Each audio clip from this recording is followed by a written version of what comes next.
Gambia Press Union, with financial support from the Civil Society Fund of Denmark, launched a $19.5 million project towards strengthening the Gambian media. The ongoing trade war between China and the United States tops the agenda of the G20 summit in Osaka, Japan. Donald Trump came face-to-face with Vladimir Putin for the first time since evidence of Russian interference in the 2016 U.S. elections. These are the headlines. More coming on your way on The World Today on iAfrica TV.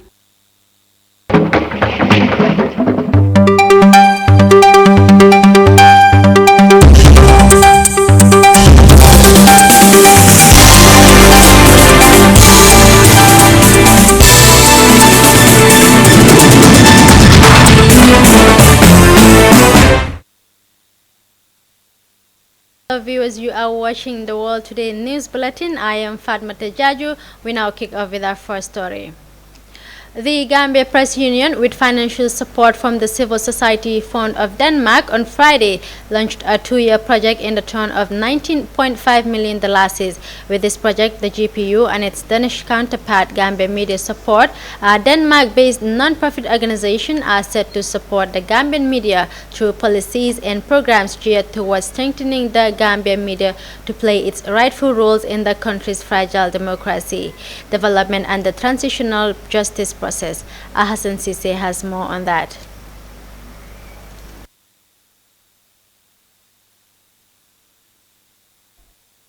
Gambia Press Union today launched the Gambia Media Support Project. The Gambia Press Union today launched the Gambia Media Support Project at the Senegambia Beach Hotel.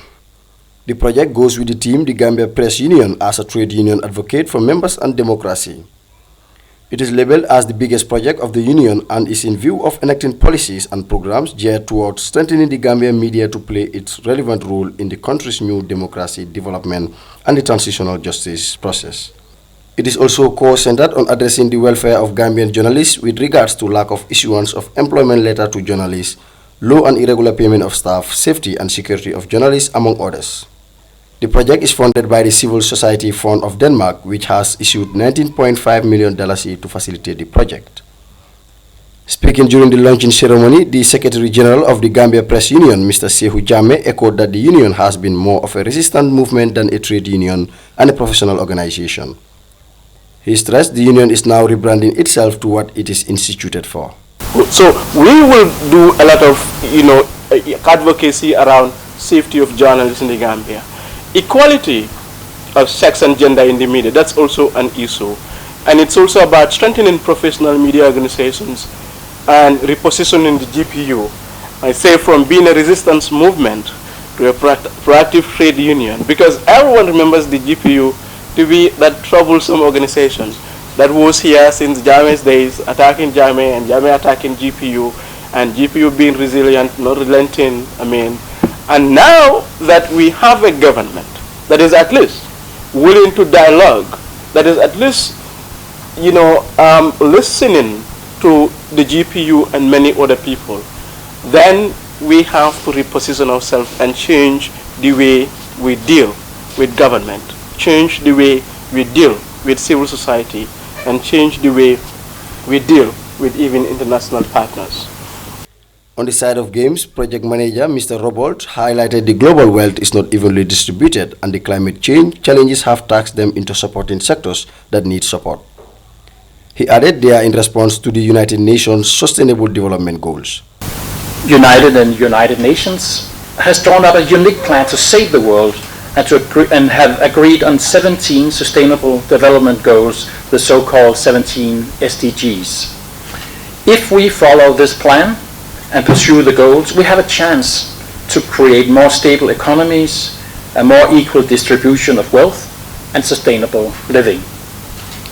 One of the 17 SDGs is the number 16 that tells us to promote peaceful and inclusive societies for sustainable development, provide access to justice for all, and build effective, accountable, and inclusive institutions at all levels as part of the solution to the world's problems. That is why I am so extremely proud to be here today On behalf of Games, as part of this project, DPU as trade union and advocate for members, media and society, because this project is spot on the SDG number 16. The objective is to capacity build and secure the welfare of your journalists, who are a very important part of the democratic process.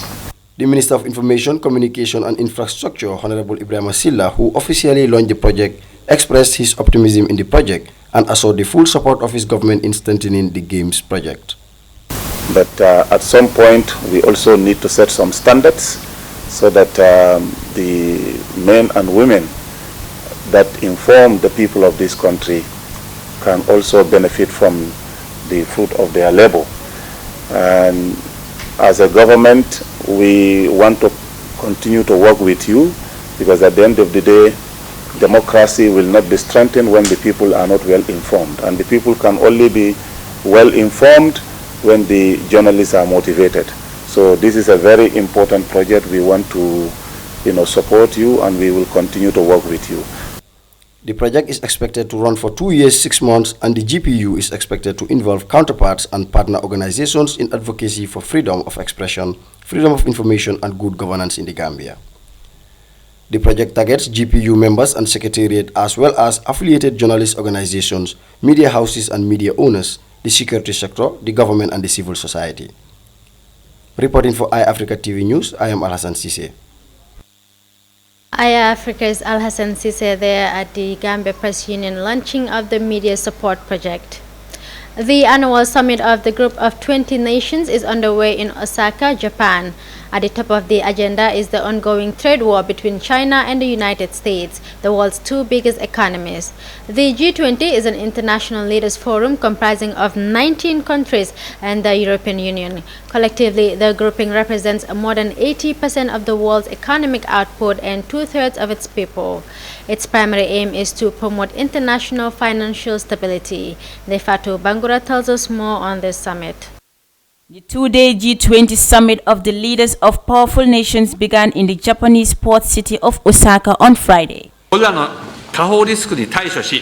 Japanese Prime Minister Shinzo Abe, also the term president of the summit, welcomed the leaders along with the heads of several international organizations at the Indexo Osaka Fair Center. After a family photo was taken, the leaders attended a special event under the theme of digital economy. Following the event, the first session of the summit was held under the theme of global economy, trade and investments. Later, the leaders held bilateral meetings and then attended the session on innovation. The first day of the summit ended with a cultural event and a G20 leaders dinner.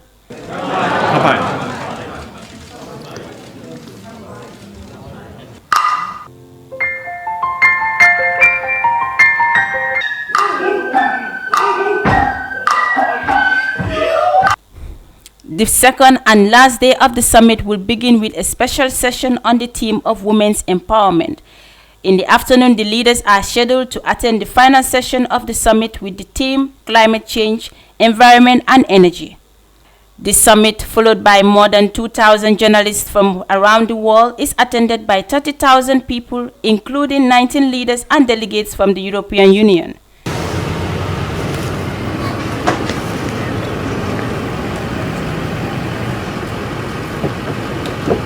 The Index Osaka International Exhibition Center, the main venue for the summit, is treated as a high-security area. For iAfrica News, I am Daifatu Bangura. The G20 summit there underway in Japan. Gambia Police Force has announced a massive traffic compliance check starting from Monday, July 1st, 2019. This exercise is meant to ensure compliance with the Motor Traffic Act and regulations. It will consist of scrutinizing driver's license, number plates, and other motor vehicle requirements such as first aid boxes, triangle reflectors, and fire extinguishers. Amadou Kante has more. In the wake of recent fatal accidents which may believe is caused by unqualified drivers, the Gambia Police Force will begin operations to scrutinize driver's license, number plates and other motor vehicles requirement to ensure compliance with the Motor Traffic Act and regulations. According to the release from the Inspector General of Police, all drivers are urged to carry along their driver's license when driving to avoid unnecessary delay at various checkpoints. The release added that the vehicle owners and drivers are reminded to never permit individuals without prescribed categories of license to drive their vehicles, as that amounts to an offense under the traffic laws and regulations. However, vehicles registered with private number plates and are currently used for commercial purposes are strictly warned to desist from such practices, as any driver found wanting will be dealt with according to law. The Gambia Police Force to take a tough stand on scrutinizing driver's license and other necessities. Some G20 leaders held bilateral and multilateral meetings on the sidelines of the summit. U.S. President Donald Trump met his Russian counterpart Vladimir Putin. It is Donald Trump's first face-to-face with Russia's Vladimir Putin since the special counsel found extensive evidence of Russian interference in the 2016 U.S. elections. Trump has repeatedly disputed the consensus of U.S. intelligence officials and the Kremlin interfered in the 2016 election. Soon after his meeting with Putin, Trump told the media it's a great honor to be with President Putin. We have many things to discuss, including trade and including some disarmament, some little protectionism perhaps in a very positive way, and we're going to discuss a lot of different things. We've had great meetings, we have a very, very good relationship, and we look forward to spending some very good time together. A lot of very positive things going to come out of the relationship. So, Vladimir, thank you very much. Thank you. Не могу не согласиться с господином президентом, нам есть о чем поговорить. Well, I cannot but agree with Mr. President. We have something to discuss here. Все темы обозначены. All the topics have been outlined. Мы давно не виделись со времен встречи в Хельсинки. We haven't seen each other since Helsinki meeting. Правда, наши сотрудники работали, дали нам хорошую возможность продолжить то, о чем мы договаривались. Although our teams have been together working and they gave us a great opportunity to follow up on that. Спасибо за обеих сторон. Thank you very much for both teams for that. U.S. President Donald Trump meets Russian President Vladimir Putin on the sidelines of the G20 summit. And Women Report released on Thursday examines how transformations in families impact women's rights and puts forth policy agenda to end gender inequalities within families. Presenting the report titled Progress of the World's Women 2019-2020 Families in a Changing World, the Executive Director of UN Women, Fumzil Mlambunguka, said families are places where we are loved and we love, but families are also places of violence and discrimination of women and girls. We have more in this report. No institution has more universal and personal significance to each of us than the family. Families are places where we are loved and we love, where we go for support and nourishment, especially in times of hardships and conflict, where we may bear and raise children and care for those in need. Families are also places of violence and discrimination of women and girls. And in fact, that is where discrimination for many women and girls starts, and it stays with them for the rest of their lives. And if the family works for you, it is a wonderful journey for the rest of your life in some cases. The shocking pervasiveness of intimate partner violence means that statistically, home is one of the most dangerous places for a woman. In 2017, every single day, 137 women were killed by a family member. Families are also places of violence and discrimination of women and girls. And in fact, that is where discrimination for many women and girls starts, and it stays with them for the rest of their lives. And if the family works for you, it is a wonderful journey for the rest of your life in some cases. The shocking pervasiveness of intimate partner violence means that statistically, home is one of the most dangerous places for a woman. In 2017, every single day, 137 women were killed by a family member. To make their own decision. A new report on issues surrounding women has been released by the United Nations. Coming up after the break, U.S. President Donald Trump and German Chancellor Angela Merkel on Friday exchanged views on security conflicts in Middle East and Africa on the sidelines of the G20 summit in Japan.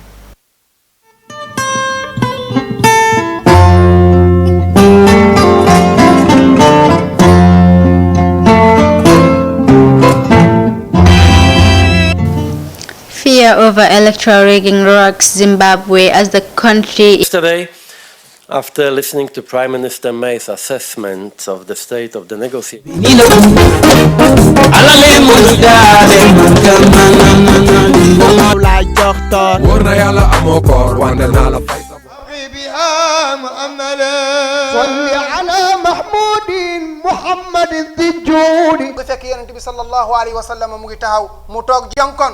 why it is our diocesan patron feast day is because the Cathedral of Our Lady of the Assumption is dedicated.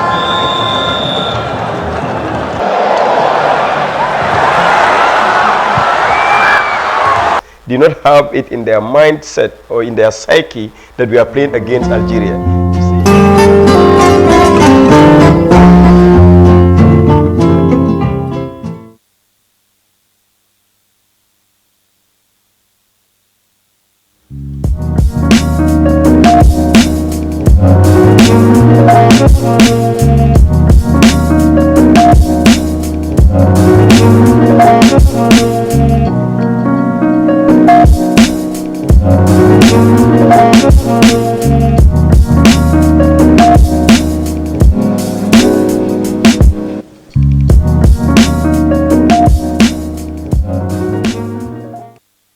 Welcome back. We remind you that you are watching the World Today News Bulletin. Let's now take a look at our remaining stories. U.S. President Donald Trump and German Chancellor Angela Merkel on Friday exchanged views on security conflicts in Middle East and Africa on the sidelines of the G20 summit in Japan. Trump and Merkel discussed a wide range of issues, including Iran's dangerous activity in the Middle East, Libya and the Sahel region of Africa, Eastern Ukraine, and the US-EU trade issues were also addressed during the meeting, it added. Speaking to reporters after the closed-door meeting, Trump called Merkel a great friend. Thank you very much. It's great to be with Chancellor Merkel, a friend of mine, a great friend of mine, and we've had a terrific relationship. The trade between Germany and the United States, I think, has reached pretty much a high level. We'll see if we can do even better, but it's reached a level that it's never reached before. And we have many things to talk about, and we have a long meeting scheduled. And we'll be spending some time later on together also. But I just want to say she's a fantastic person, a fantastic woman, and I'm glad to have her as a friend. And thank you very much, Angela. Thank you. Thank you. Ja, danke schön. Ich freue mich auf das Gespräch, weil wir eine Menge Dinge zu besprechen haben.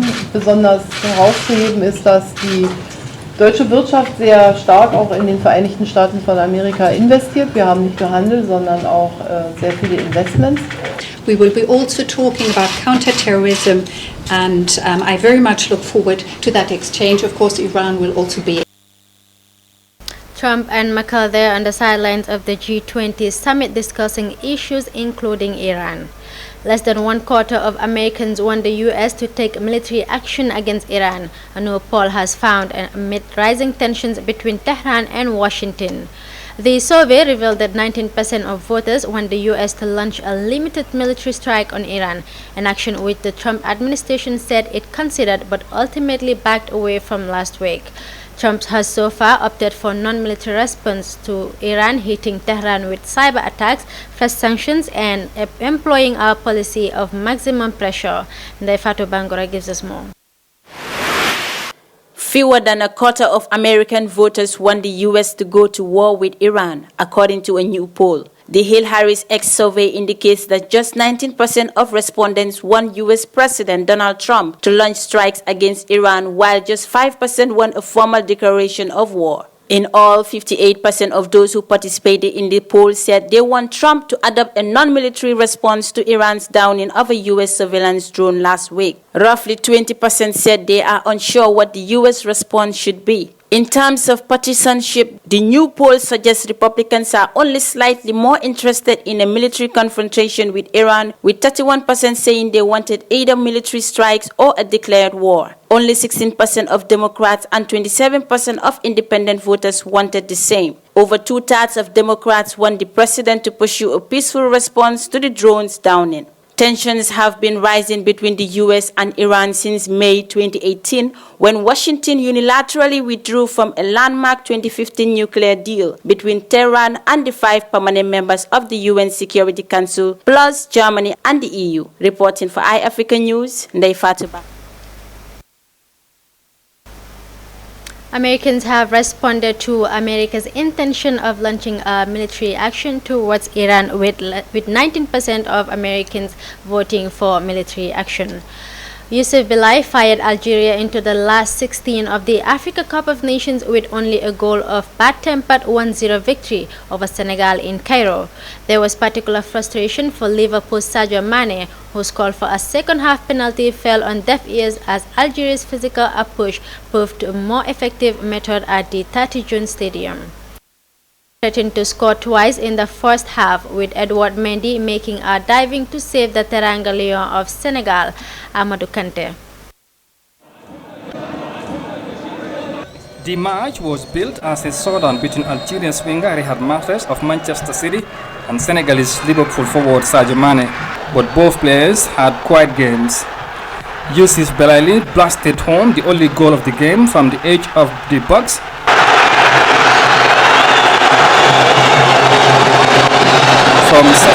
From Safin Fegouli's cross. Senegal almost equalized with the final action of the game, with Mane heading over from close range. Africa's highest-ranked team need to beat Kenya in their final group game to be guaranteed a place in the knockout stages. Mane was unfortunate not to win a penalty when he was sandwiched by Aladdin Gudaira and Remy Ben Saad-Baini with 20 minutes to go. The video assistant referee system does not come in until the quarterfinal stage. The game did not live up to the hype, with Senegal not having a shot on target until the 78th minute when Youssouf Sabaly's 20-yard shot was parried away by Remis Mbolihi, and Mbaye put the rebound wide from close range. There was no action of note in the first half at the 30th June Stadium in Cairo, with former West Ham winger Fegouli cooling wide moments before setting up the only goal.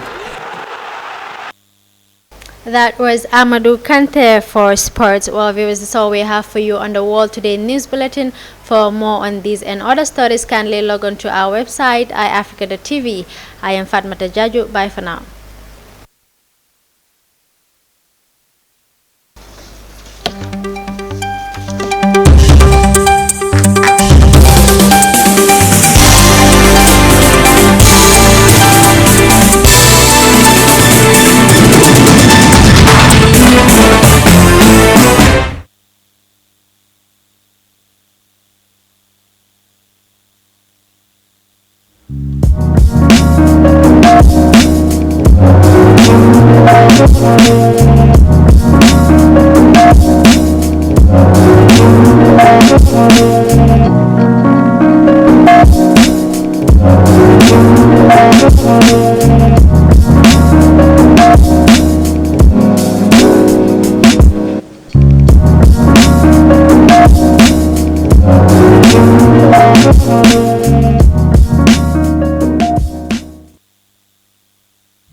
Fear over electoral rigging rocks Zimbabwe as the country. Yesterday, after listening to Prime Minister May's assessment of the state of the negotiations,